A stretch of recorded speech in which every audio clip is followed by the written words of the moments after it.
tudo na vida é perspectiva. Tudo que nós enxergamos é uma perspectiva de tempo e espaço. Todos os nossos problemas cotidianos, os quais nós temos, se não todos, a absoluta maior parte desses problemas cotidianos, eles estão sendo vistos e interpretados numa perspectiva errada, a qual nós estamos dando valores e nós estamos colocando energia em coisas que não nos levam a lugar nenhum.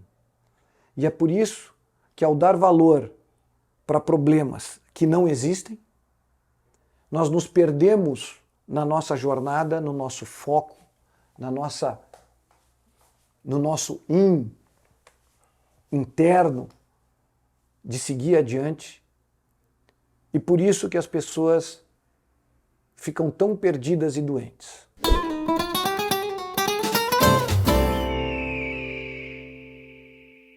Fala pessoal, Felipe Cristiano por aqui em mais um episódio do nosso podcast do Falcão dos Negócios, recebendo hoje Jean Cardoso. Jean, que é fundador da Altec e da Altec Lab. Jean, que é um cara que tem um conteúdo muito massa no LinkedIn, tem acompanhado bastante, Jean.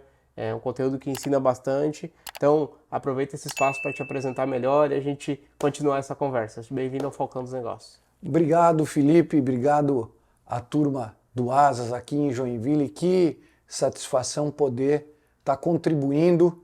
Fui convidado pelo querido Felipe de vir aqui falar um pouquinho da minha trajetória, da trajetória dos nossos negócios, da trajetória de empreendedorismo. E eu não poderia deixar de começar falando de que todo começo é muito difícil. E o mais importante é nós errarmos, acertarmos mais do que errarmos, mas entendermos de que cair é fundamental e de que na jornada o aprendizado que fica vai sendo destes erros e acertos que a gente vai fazendo na nossa vida. E eu comecei muito cedo. Eu comecei com 18 para 19 anos, vendendo ferramentas de usinagem, as quais 3 ou 4 anos depois eu montei a Altec, lá em maio de 2001, muito pequenininho. Então a gente começou absolutamente sem nada, sem dinheiro, só com uma vontade e um sonho muito grande de fazer a diferença. E 22 anos depois chegamos aqui, Felipe, como um dos protagonistas lá no Grupo Altec, num protagonismo para a indústria no Brasil, e na Altec Lab com uma série de iniciativas bem legais aí, olhando muito para a inclusão e para a mobilidade. Legal, Jean, legal. Só para entender, né? Como eu disse mais cedo, estava conversando contigo aqui, eu tive acesso à tua biografia, e eu acho que vale a pena a gente começar então com a tua história ali de quando o Jean começou a empreender. Qual foi o primeiro grande problema que você enfrentou quando a gente fala de empreender? Você falou sobre a importância de acertar muito mais do que errar, né? Então, vamos começar já com o crítico, vamos falar de erro. Eu acho que o grande erro que eu tive na minha vida foi de não planejar, né? Foi de faltar aquele conhecimento e aquela atenção em parar um pouco e planejar. O empreendedor, de certa forma, Felipe, ele quando começa um negócio, ele está sempre com uma corda no pescoço. Então o empreendedor, ele tem que literalmente assobiar e chupar a cana ao mesmo tempo. E isso faz com que não se tenha tempo para planejar. E mais do que não se ter tempo, não se tem conhecimento. Porque, Felipe, a arte de empreender, ela é uma arte que ela muda dioturnamente. Especialmente quando nós estamos começando, a dinâmica ela é severa. É um mundo muito hostil, onde a gente não sabe muito do nosso produto, nós não sabemos muito dos nossos clientes, nós não sabemos muito do nosso mercado, nós não sabemos muito de financeiro, nós não sabemos muito de pessoas, e aquilo tudo vira um turbilhão de problemas, os quais a gente tem que todo dia, por isso, né, que dizem que o empreendedor mata um leão por dia. Eu digo que é mentira, é muito mais do que um leão por dia.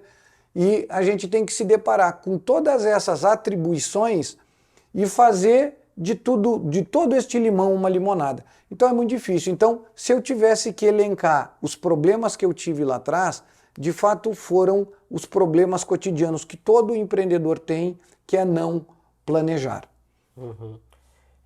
E quando você fala em não planejar, esse teu não planejamento te levou até onde? Me levou até eu quebrar, né? Então eu com 18 para 19 anos, eu quebrei. E quebrei não por sacanagem, não por comprar um carro novo, não por tomar bebida cara em boate, mas eu quebrei justamente naquele ímpeto, naquele afã de ir em busca do meu mercado, de fazer as coisas acontecer. Eu não precifiquei direito o meu produto, eu era um representante comercial, eu não tinha ideia da minha geografia do meu mercado, eu não sabia exatamente do meu markup, eu não tinha um entendimento do meu fluxo de caixa, quanto de dinheiro eu ia ou não precisar, e por isso eu quebrei. Então, a falta de planejamento e a falta de informação é um problema que está presente na vida cotidiana de muitos empreendedores, mas eu digo de boca cheia que eu quebrei porque foi o maior aprendizado da minha vida. Uhum. Mas aí como recomeçar depois de quebrar, Jean? Não é contratando o contador da Americanas, imagina. Não é contratando o contador da Americanas, mas Felipe, e aqui é que vai, acho que uma grande lição. Nada fica no vácuo. Nada é em vão. Eu, logo em seguida a eu ter quebrado, todo o aprendizado e esforço que eu tive, que ele foi um esforço, Felipe, que apesar de não ter dado um resultado imediato, ele serviu para me catapultar para uma nova dimensão, para um novo momento. Este novo momento fez com que eu tivesse percepções diferentes, que com aquele aprendizado do erro, do problema, eu fosse melhorando. Então, logo em seguida, ao eu quebrar, eu já estava muito forte e os meus investimentos, porque quando eu quebrei, é como eu falei aqui há 2 minutos atrás, eu quebrei investindo.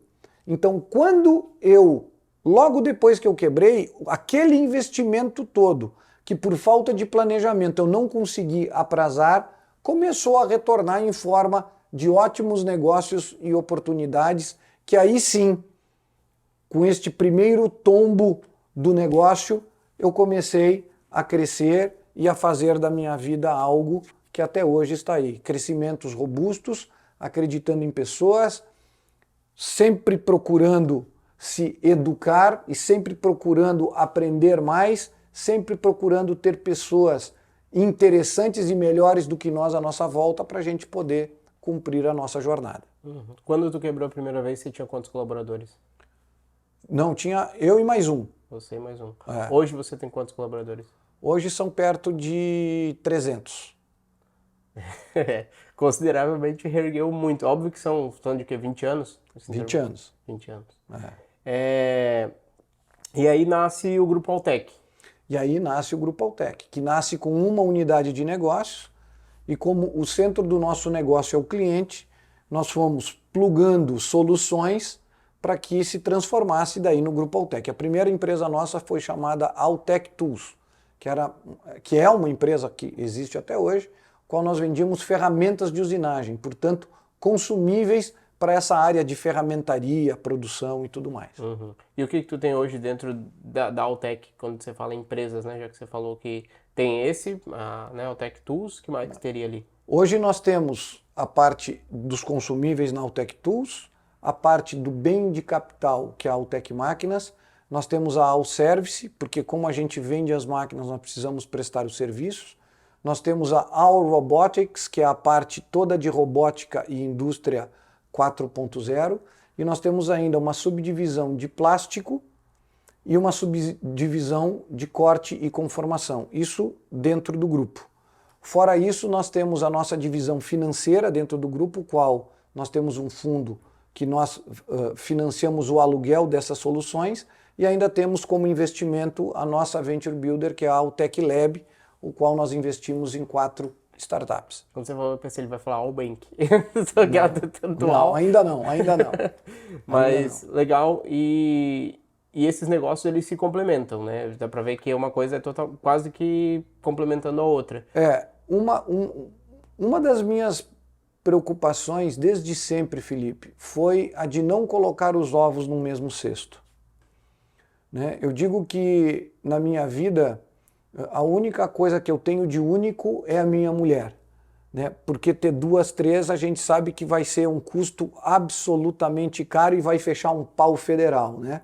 Mas de resto, Felipe, de fato, a gente sempre procura não colocar os ovos num mesmo fornecedor ou não colocar os ovos num mesmo tipo de mercado ou num cliente exclusivo, porque isto faz com que nós tenhamos uma dependência muito grande e que a qualquer senão ou mudança de cenário, nós percamos as rédeas dos nossos negócios. Uhum. E aí hoje, dentro do grupo Altec, você é CEO?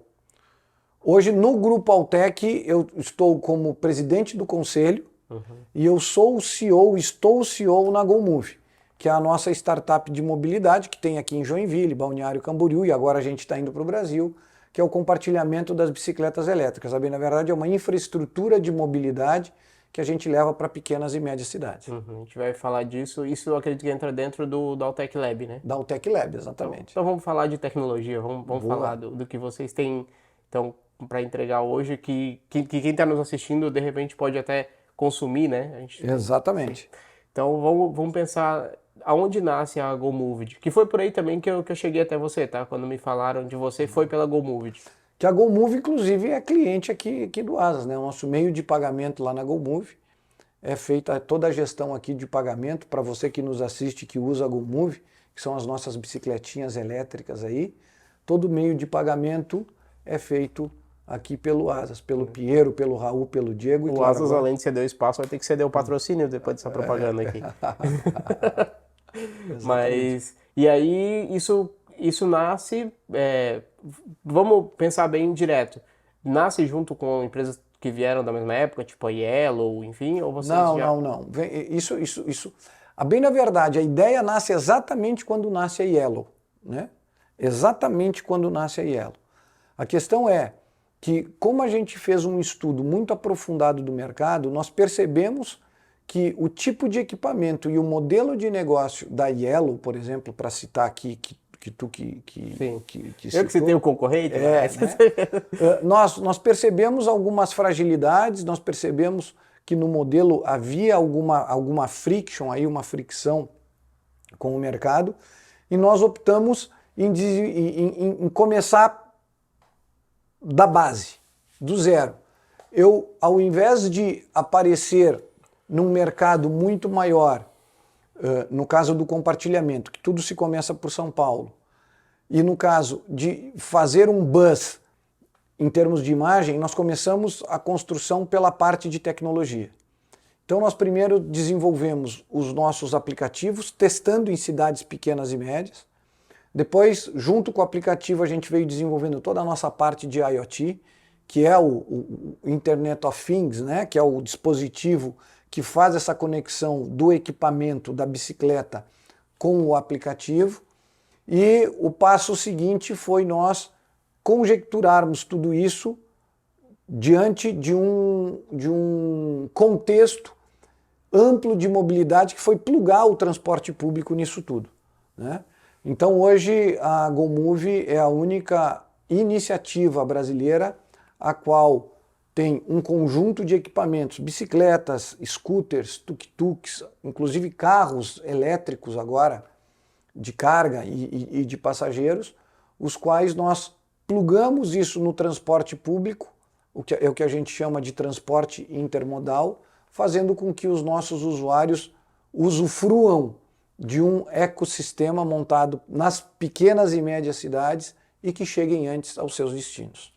Legal, tu falou em carros elétricos, tipo, só a questão de quesito de conhecimento e curiosidade, que vocês vão trabalhar com carros nacionais? São carros indoor, não. A gente monta, né? Nós somos uma montadora, que é uma divisão da GoMove, a qual nós montamos carros. Então são carros para carga, são carros mistos entre carga e passageiros, os quais nós alugamos. Tipo carros de golfe, também, sim, né? O golfista aí que nos assistir, que porventura queira um carro de golfe, nós temos essa modalidade também para poder estar oferecendo para o nosso usuário.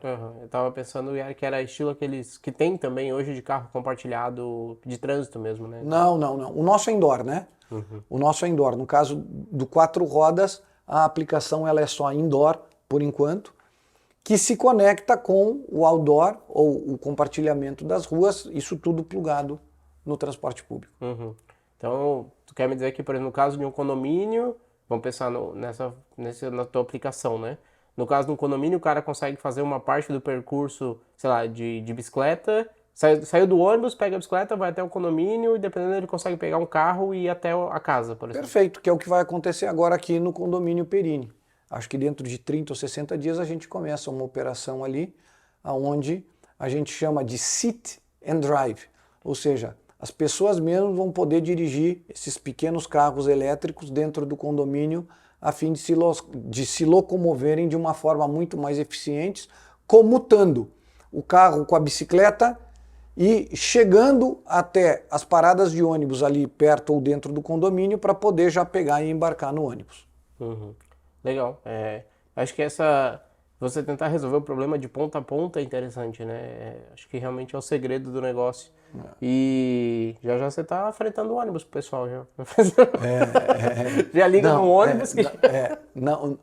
Através da tecnologia, certamente, a gente vai poder tá oferecendo o serviço, mas esse é um serviço que daí as operadoras vão poder ter disponíveis em suas plataformas através da GoMove.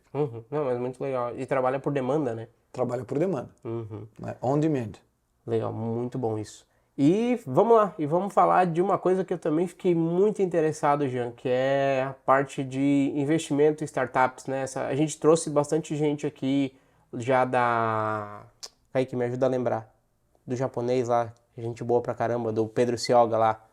Softville. Da Softville. A gente trouxe a galera pra falar o japonês. Doido pra tomar Eu não vi, falaram que o Pedro é japonês. Pedro, abraço.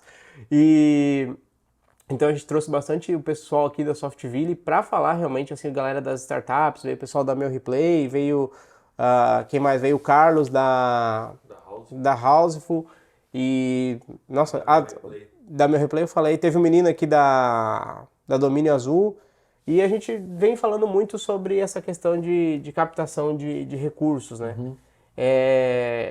Primeiro que esse ano, eu queria entender primeiro como é que você vê esse ano para essas empresas, para essas startups que hoje tentam captar esses recursos.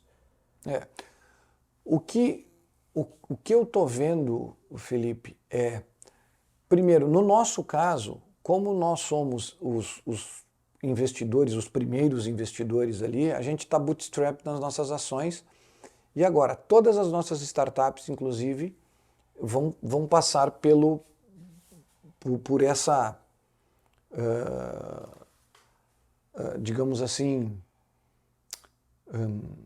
pelo processo, né, de captação, desde a GoMove, a Inican, a Semeares, a Golias e tudo mais, porque isso faz parte dentro desse mundo de startups e negócios absolutamente escaláveis, né? O recurso de terceiro, o capital de terceiro, ele se faz muito necessário desde que bem planejado, bem estruturado, para fomentar esse crescimento mais rápido que de forma orgânica não acontece. Não tem nada de errado não captar, como não tem nada de errado captar. Negócios mais tradicionais, as captações ficam mais difíceis, negócios mais asset light, com recorrência, etc., ficam mais fácil. Mas é um mundo à parte, né? É um cenário de muita dificuldade agora, onde os investidores, por uma questão de juro, de investimento, e por uma questão deste primeiro bet de investimentos em startups, especialmente no Brasil, estar acontecendo agora e os resultados, que é sabido de todo mundo, não estão de fato, os entregáveis, né, não estão acontecendo, então a turma ela está muito mais resiliente não, ela está muito mais, como que eu posso dizer, para não usar um nome mais feio aqui, mas ela... Mas usa o nome mais feio, não dá nada. Ela está muito mais arisca para poder liberar a grana e está se olhando de fato para aqueles projetos que façam sentido e que tenham aí uma previsibilidade de geração de caixa, seja no curto, no médio ou no longo prazo. Mas isso tem que estar muito claro para o investidor poder estar liberando dinheiro. Uma outra curiosidade... Seletivos era a palavra certa. Dada isso que você está falando e a gente falando no momento atual, tu acredita que existe uma possibilidade... Já tem aquela máxima de que o dinheiro vai para onde ele é bem tratado, né? Tu acha que existe uma possibilidade de os nossos investidores hoje estarem buscando empresas, startups, enfim, fora daqui? Saindo do Brasil, pensando nesses investimentos? Felipe, eu acho que essa possibilidade, pelo advento da tecnologia, ao qual nós convivemos, e por essa quebra total de barreiras, onde o acesso à informação está muito fácil, eu acho que isso é factível sim, porque tem uma série de fundos e de opções, os quais são oferecidos, inclusive para mim e para todos os investidores, para se fazer investimentos nessas startups gringas, né? O que não tem nada de errado. O que eu vejo é que, nesses casos, eu acho que tem tanta oportunidade, o mato está tão alto no Brasil, que tem muita oportunidade no Brasil para que esse investimento fique aqui ao invés de ir para fora, né? Entendo. Mas o que eu disse tentando entender o cenário atual e pensando no retorno, sei lá, que talvez o investimento em dólar consiga te trazer, né, essa estabilidade, talvez, da moeda. Por isso que eu te questionei. E aí, quando você fala hoje em empresas que vocês estão investindo, você falou alguns nomes, você falou Semear, você falou Golias. Do que seriam essas empresas? Só para a gente entender o que nós é lá, dentro da Venture Builder que nós criamos, nós temos 4 teses as quais nós seguimos, né? E que também, como tudo na minha vida, está servindo de aprendizado, né? Hoje eu tenho a felicidade de estar em 3 postos distintos ao mesmo tempo e, modéstia à parte, entregando muito nos 3, né? Que um é como membro, presidente do conselho de uma companhia que cresce 60% ao ano há muitos anos e hoje já é protagonista de uma indústria que eu tive a felicidade de começar do zero há 20 anos atrás. Hoje eu estou também alocado como CEO da GoMove, o qual estamos crescendo absurdamente em cima dessa solução que, não sabendo que era impossível, Felipe foi lá e fez, porque o que de fato nós conseguimos construir e as nossas taxas de crescimento estão muito legais. O projeto está de fato de encher os olhos quando a gente fala de tecnologia, de IoT, de qualidade, de integração, de multimodal, de mobility as a service. Então a gente tá de fato muito feliz e eu, como CEO, a gente está capitaneando aí coisas muito maiores. E eu também estou lá na outra ponta como investidor de iniciativas. Como investidor de iniciativas, e aí respondendo a tua pergunta, que eu não esqueci, Felipe, nós investimos lá em 4 teses. Eu não esqueci, eu já pensei aqui, qual foi a pergunta? Te peguei, né? Mas não, tu me perguntou no que nós investíamos lá na Utec Lab, né? Então a gente tem 4 teses. A primeira tese é a tese de mobilidade, o qual tem a GoMove e tem ali algumas outras pequenas iniciativas que a gente está discutindo e vendo. Nós temos a parte de acessibilidade e inclusão, né? Que daí nós temos a Semeares, que nós somos o primeiro investidor na Semeares, que é uma RH Tech que liga as pessoas com deficiência ao mercado empregador, é uma espécie de Tinder do RH, né, dos PCDs. E nós temos ali a parte de engenharia de aplicação mesmo. Então a gente tem dentro dessa parte de engenharia, que como é que eu posso chamar assim, uma engenharia de alto desempenho. Nós temos a NCAM, que é uma plataforma focada em resolver o problema de CAD/CAM das empresas que hoje têm que ter equipes próprias. A gente está criando uma solução em nuvem mundial para que as empresas possam se conectar nessa solução e a partir dali fazer os seus projetos e os seus programas. E nós temos também um outro... Essa vertical é uma vertical de engenharia de manufatura avançada, né? Então a gente quer de fato trabalhar na virtualização geral das fábricas mundiais e que esses processos de CAD/CAM sejam feitos de forma virtual em ambientes virtuais, né? E nós investimos muito numa outra vertical que é de IoT, né? Então hoje a gente tem um IoT Live Lab aqui no Perini, que a gente tem a Golias, a qual a Golias tem diversas iniciativas, onde uma delas é fomentar esse aplicativo para GoMove, fomentar o IoT para GoMove e fomentar o IoT para Autec, enfim, trabalhar de uma forma ampla e restrita neste mercado do Internet of Things. Uhum. Bacana. E, bom, acho que de meu interesse até trazer essa discussão enquanto uma pessoa cega, quando vocês entenderam e viram a necessidade de ter como um desses pilares, né, como você falou, a inclusão e a acessibilidade? Felipe, eu acho que essa tua pergunta é a pergunta mais inteligente do ano que alguém me fez. E eu respondo essa pergunta olhando para a câmera e dando um depoimento pessoal da importância que é nós identificarmos problemas. A importância que é quando nós olharmos para qualquer iniciativa que a gente venha fazer, seja de ordem profissional ou de ordem pessoal, e nós identificarmos problemas, identificarmos dores. Eu estava num casamento quando a Letícia, que é a nossa empreendedora da Semeares, numa festa de casamento da irmã dela, a qual a Letícia, uma apaixonada pela área de PCDs, uma pedagoga, ela veio comentar comigo sobre uma iniciativa que ela queria fazer, ela como intérprete de Libras, ela queria fazer uma iniciativa pequena para Caxias do Sul, para poder pegar as pessoas com deficiência e alocá-las em atividades dignas. Uhum. Traduzindo isso em trabalho digno para que a pessoa se sinta valorizada.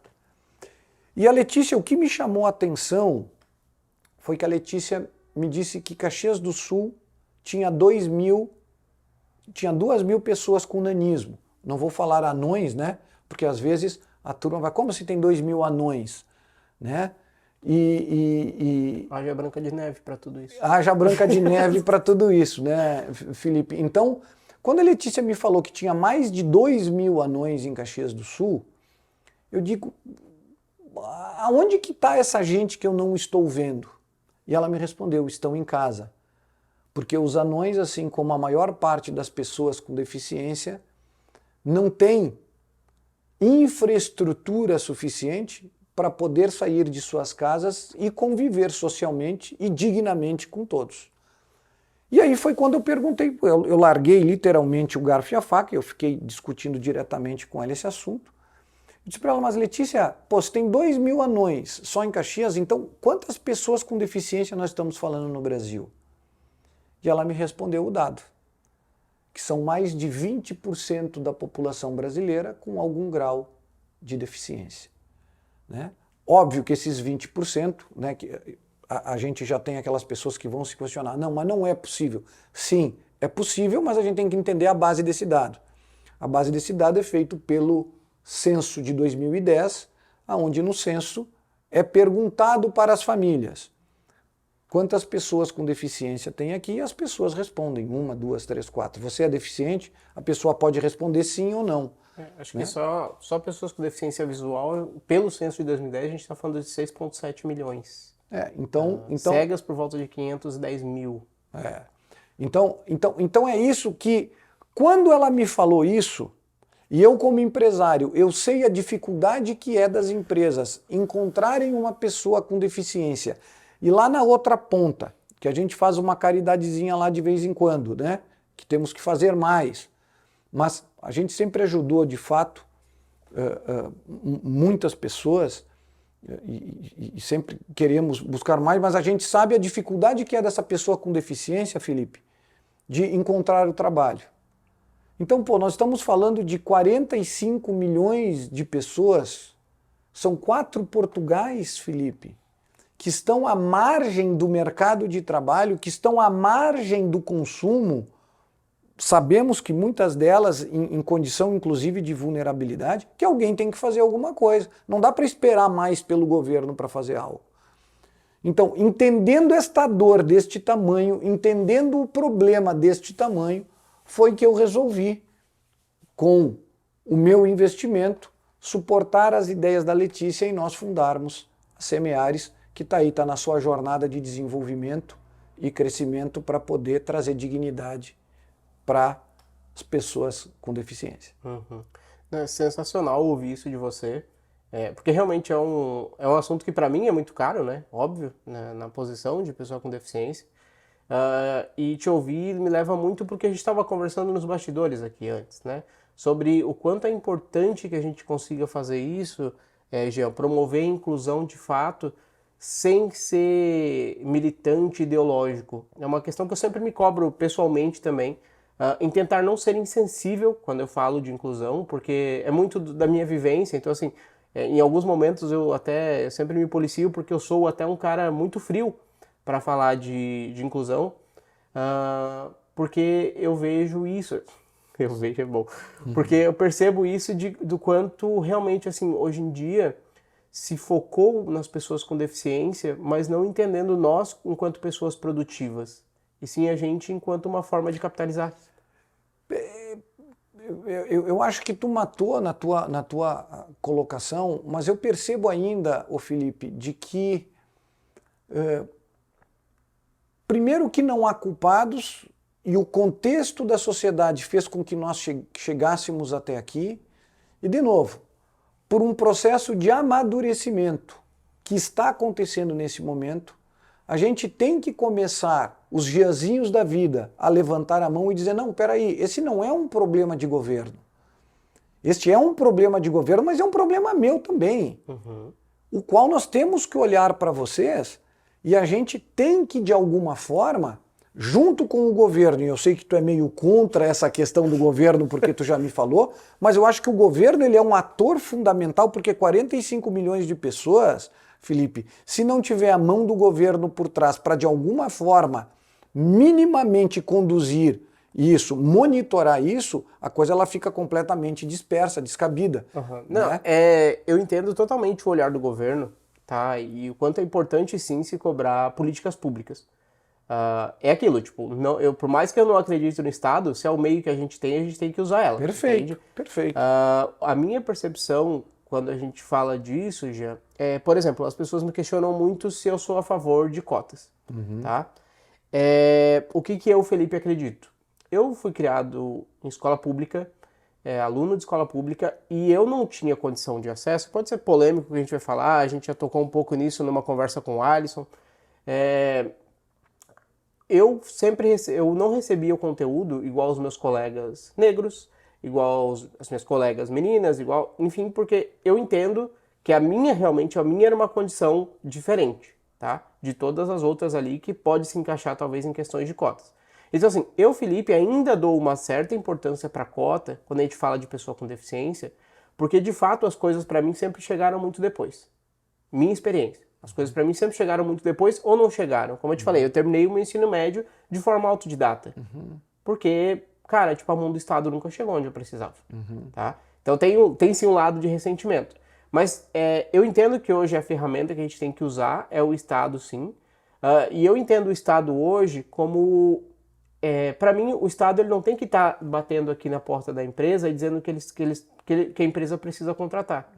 O Estado ele tem que estar na base, entregando a inclusão e a formação lá embaixo. Gente. Ou a infraestrutura mínima que se precisa numa calçada, Felipe, Exato. E numa porta de entrada. Para que as pessoas possam chegar. Para que as pessoas possam chegar. Se fizer só isso, e aí os Giazinhos, os Pieiros, os Diegos, né, que o que tu está fazendo aqui, querendo ou não, é uma iniciativa dessa do Piero e do Diego, né, até então fundadores do Asas, proporcionando um bate-papo desses para esclarecer para a nossa sociedade de que, o Felipe, enquanto cidadão, ele precisa chegar num restaurante e ter um cardápio em braille.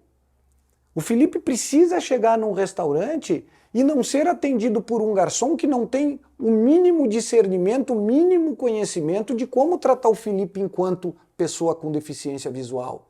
Como é que o Felipe pergunta para se minha sente? esposa que eu vou comer. Que tem que exatamente, sabe, Felipe? Então, é esse tipo de iniciativa que hoje a gente tem um oceano azul para trabalhar no contexto do social e o ESG, né? O environment, o social e a governança. A gente está muito focado nas minhas iniciativas nessa questão social. Seja na mobilidade, entregando tempo. Veja bem, lá na mobilidade, Felipe, a gente quer entregar tempo para a sociedade. Eu quero fazer que aquela dona de casa, o estudante, o funcionário, a pessoa, a tia da copa, a pessoa que vai fazer a jardinagem, enfim, o trabalhador do cotidiano, essa pessoa ela consiga chegar 40 minutos antes em casa. Para que ela possa, se não ler um livro, capinar lá no jardim dela, dar uma atenção para um filho, dar um abraço a mais de um filho, dormir 40 minutos a mais que seja, para a gente poder resgatar esse senso de cidadania. Lá na Semeares, essa questão da inclusão para nós, ela é fundamental, ela é crucial, ela é total. Não há o que se discutir a partir de agora, qualquer iniciativa, se essa questão do meio ambiente, essa questão social, Felipe, não tiver dentro do assunto. Não cabe mais. Agora, eu gostei muito do que tu me falou ali nos bastidores, nós não podemos ser ativistas. Porque o ativismo, Felipe, ele leva para o radicalismo. Né? Nós temos que discutir, nós temos que ter embates positivos, propositivos, às vezes quentes sobre tudo isso, mas sem levar lá para um extremo, e eu vou te dar um exemplo, e tu me corrija, por favor, se eu estiver errado, e ainda bem que está sendo gravado aqui. Não dá para hoje uma pessoa ou uma entidade que defende os direitos das pessoas com deficiência, ou até mesmo um Ministério do Trabalho, por exemplo, chegar em qualquer empresa e exigir que essa empresa esteja 100% adequada, 100% adequada para todas aquelas funções das pessoas com deficiência. Isso vai ser impossível, isso vai afastar o empresário dessa adequação.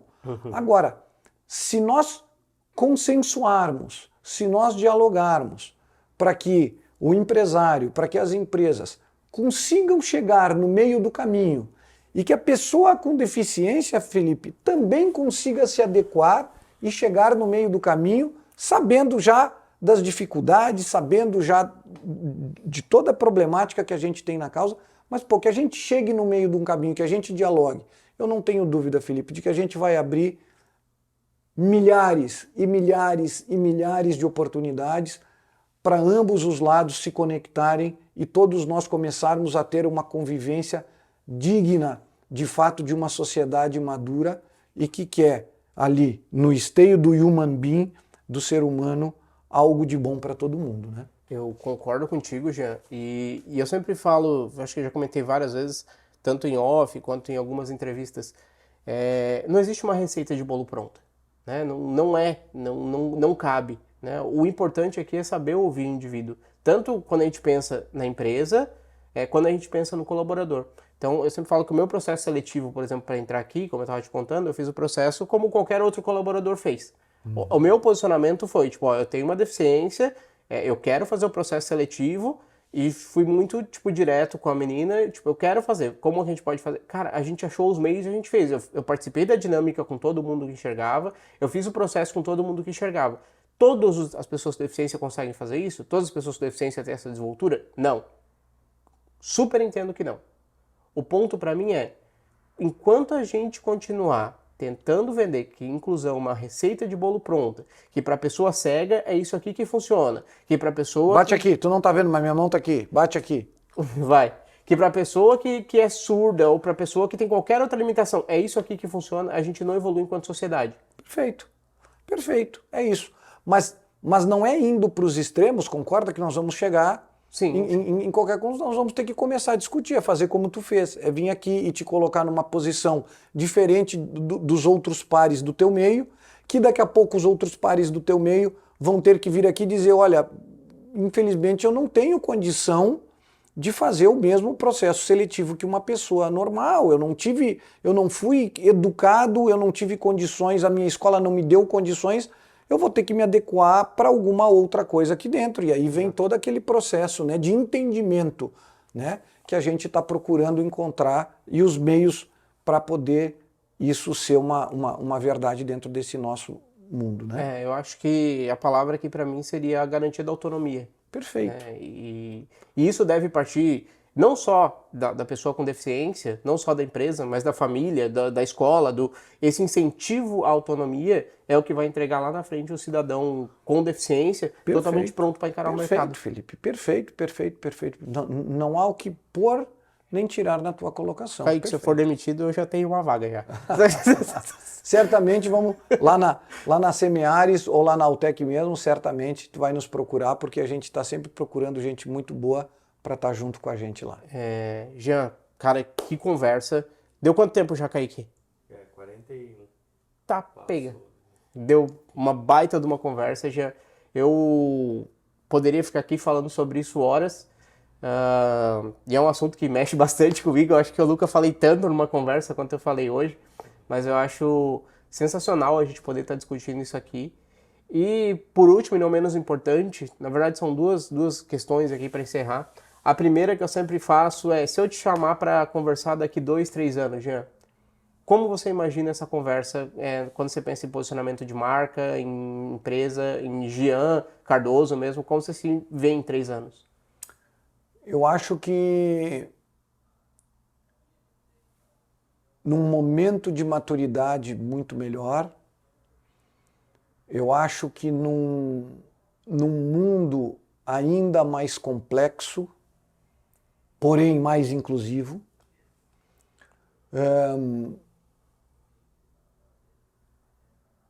e onde as pessoas mais do que nunca elas vão estar no centro das discussões, sendo respeitadas pelo que elas de fato são, da forma como acham que devem ser e com muito menos preconceito. E para encerrar, um recado teu, uma mensagem que você queira deixar para quem nos assistiu até agora? Eu acho, Felipe, que tudo na vida é perspectiva. Tudo que nós enxergamos é uma perspectiva de tempo e espaço. E tu és uma prova para todo mundo que te assiste, para mim inclusive, de que todos os nossos problemas cotidianos, os quais nós temos, se não todos, a absoluta maior parte desses problemas cotidianos, eles estão sendo vistos e interpretados numa perspectiva errada, a qual nós estamos dando valores e nós estamos colocando energia em coisas que não nos levam a lugar nenhum. E é por isso que ao dar valor para problemas que não existem, nós nos perdemos na nossa jornada, no nosso foco, no nosso interno de seguir adiante. E por isso que as pessoas ficam tão perdidas e doentes. Então, quando a gente olha para ti com uma vivacidade, com uma alegria de viver, com um agradecimento, apesar de aí dentro nós sabermos de todas as frustrações, os medos, as inseguranças e tudo mais, a gente percebe de que, de fato, a hora que nós mudarmos o entendimento daquilo que nos acomete todo dia e a gente deixa de ver aquilo como problema e sim como oportunidade de crescimento e aprendizado, o nosso crescimento ele é numa progressão geométrica. Então eu quero te dar os parabéns e agradecer a oportunidade de estar podendo estar dividindo esse tempo e espaço aqui contigo. Muito obrigado. Não chora, Kaique. Não chora. Jean, sensacional, cara. Sensacional. Obrigado. Obrigado por ter vindo, por ter aceito o convite. A gente batendo papo no LinkedIn 2 horas da manhã. E é incrível.